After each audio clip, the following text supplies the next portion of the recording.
श्री गणेशाय नमः. श्री सरस्वत्यै नमः.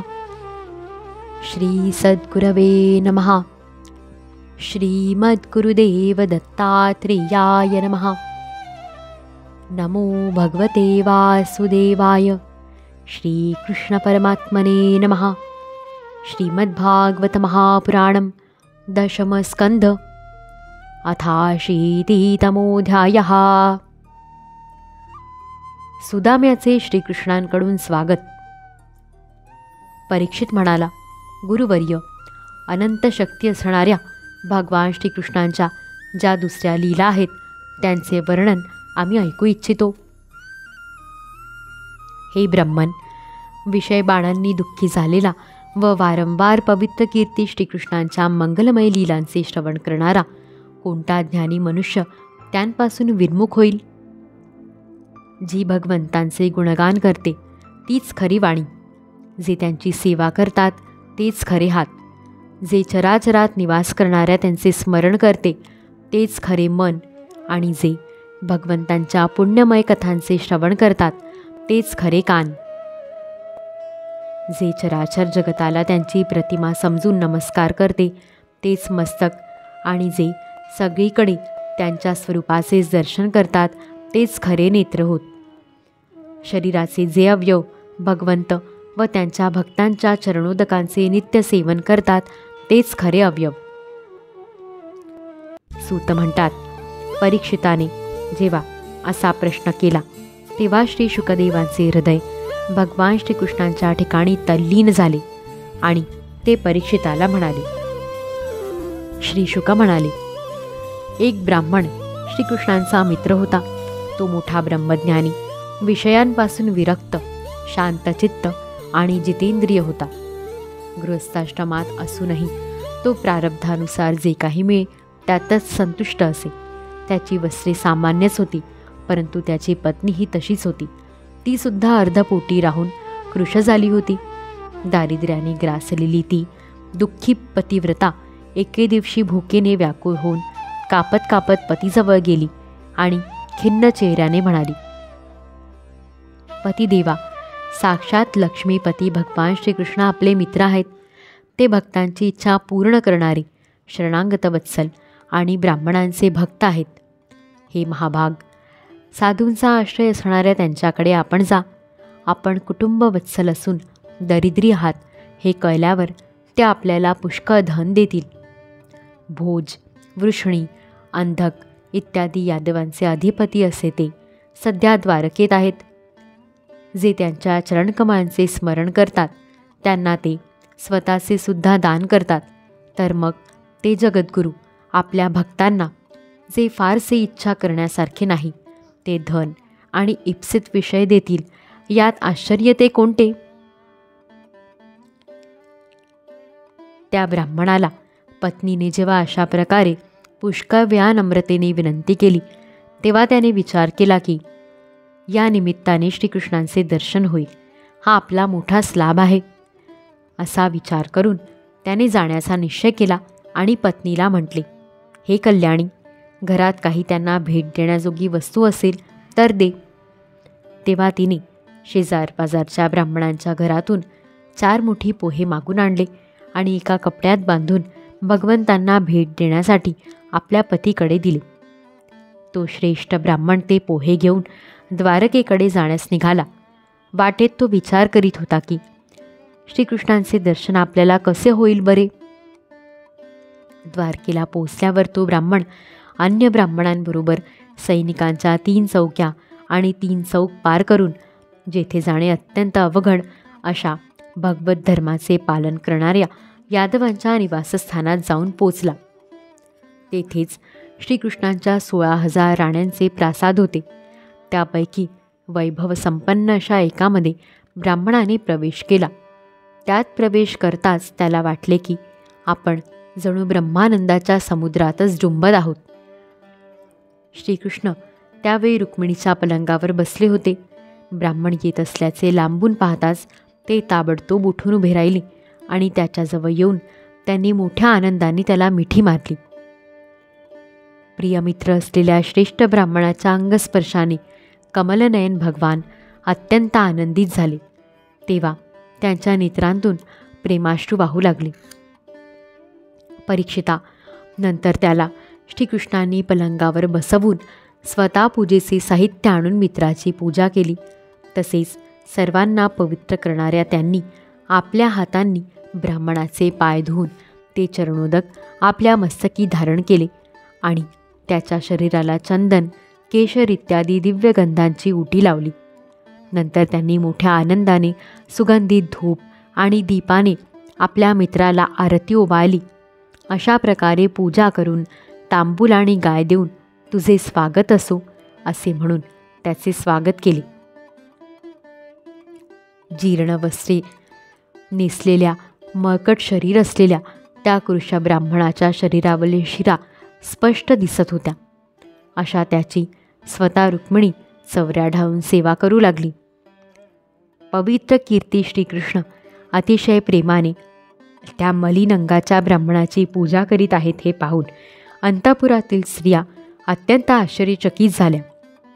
त्या म्हणू लागल्या, या निर्धन, निंदनीय, अंगावर धड वस्त्रे नसलेल्या या कष्टित भिकाऱ्याने असे कोणते पुण्य केले असावे की ज्यामुळे त्रैलोक्याचे गुरु असणाऱ्या श्रीकृष्णांनी स्वतः त्याचा आदर सत्कार केला.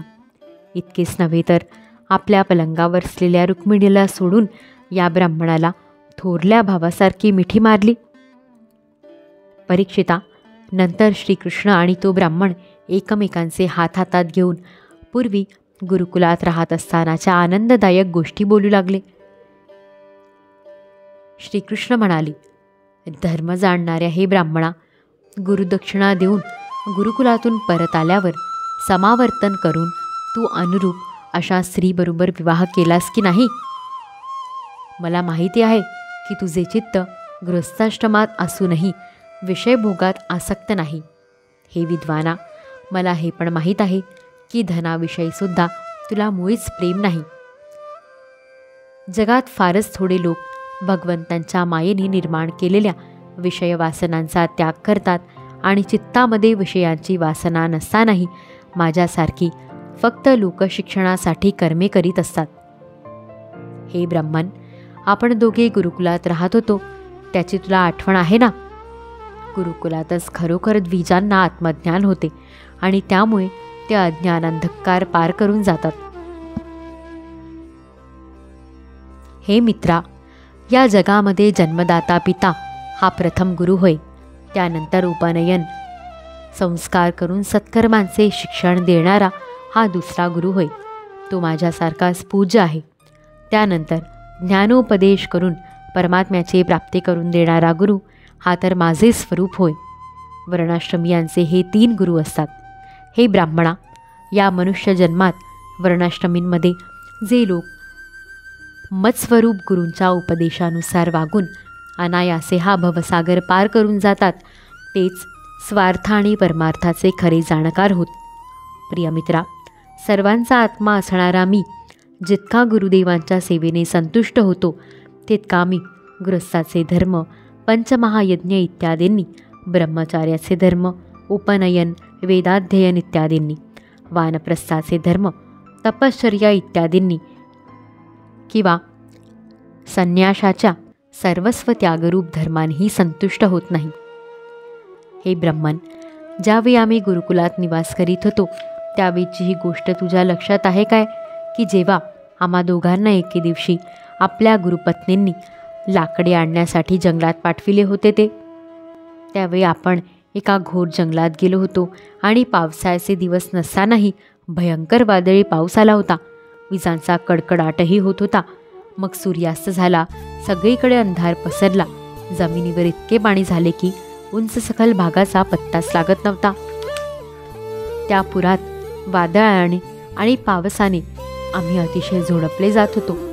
दिशा कळत नव्हत्या. आम्ही भांबावून एकमेकांचे हात धरून जंगलात इकडे तिकडे भटकत राहिलो. गुरुदेव सांदीपनी मुनींना जेव्हा ही गोष्ट समजली तेव्हा सूर्योदय झाल्यावर आपले शिष्य असलेल्या आम्हाला शोधित ते जंगलात पोचले. तेव्हा आम्हाला अतिशय त्रास झाल्याचे त्यांनी पाहिले.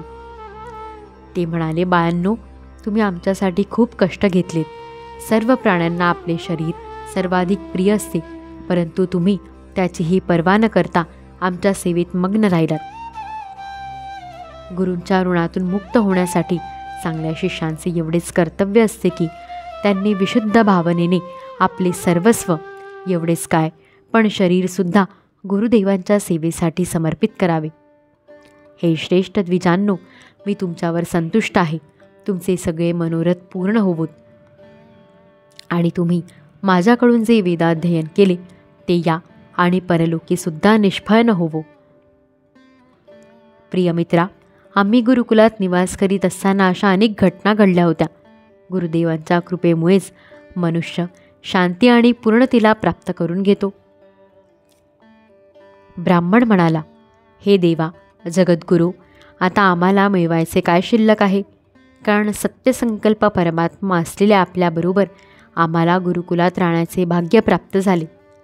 हे प्रभू, छंदोबद्ध वेद आणि सर्व कल्याणे यांचे उत्पत्तीस्थान आहे तुमचे शरीर. तेच आपण गुरुकुलात राहिलात हा केवळ मनुष्यासारखा अभिनय नव्हे तर काय. अध्याय 80 समाप्त.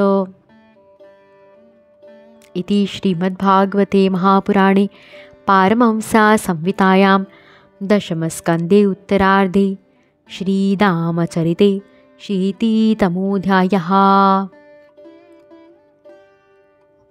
ऋषिकेशमेवागमनकाय हरे ज्ञानतो विश्वसाक्षिन् क्षमस्वापराधं प्रभो क्लिन्नचित्त. श्रीकृष्णार्पणमस्तु. गोपाल कृष्ण भगवान की जय. दिगंबरा श्रीपादवल्लभ दिगंबरा. अवधूत चिंतन श्री गुरुदेव दत्त.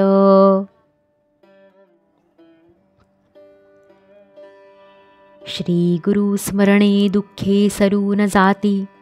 श्री गुरु स्मरणे पापे जळू न जाती. श्री गुरु स्मरणे भाग्ये सनाथ होती. श्री गुरु स्मरणे सुखे साकार होती. श्री सद्गुरुनाथ महाराज की जय.